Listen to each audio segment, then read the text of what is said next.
పితా, పుత్ర, పవిత్రాత్మ నామమున ఆమేన్. ఈరోజు దేవుని వాగ్దానం. నేను మంచి కాపరిని. మంచి కాపరి గొర్రెల కొరకు తన ప్రాణమును దారపోయెను. యోహాను సువార్త 10వ అధ్యాయం 11వ వచనం. ఈ వాక్యం మనకు ఏం చెబుతున్నదంటే, యేసు ప్రభు నేనే మంచి కాపరి అని చెప్పినప్పుడు ఆయన ప్రేమ ఎంత గొప్పతో మనకు తెలుస్తుంది. మంచి కాపరి తన గొర్రెల కోసం ప్రాణం అర్పించినట్టే యేసయ్య మన పాపాల కొరకు తన ప్రాణాన్ని శిలువపై అర్పించారు. మనం ఆయన స్వరాన్ని విని ఆయన చూపిన మార్గములో నడవాలి.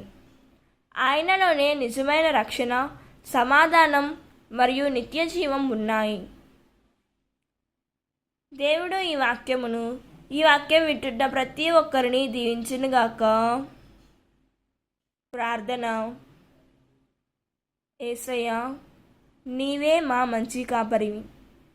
మా కొరకు నీ ప్రాణాన్ని అర్పించిన నీ అపార ప్రేమకు స్తోత్రాలు. మా జీవితాన్ని నీ చేతుల్లో ఉంచుతున్నాము. నీ స్వరాన్ని వినే హృదయాన్ని మాకు దయచేయము తండ్రి. ప్రభువా, తప్పిపోయే ప్రతి అడుగును సరైన మార్గంలో నడిపించుము తండ్రి.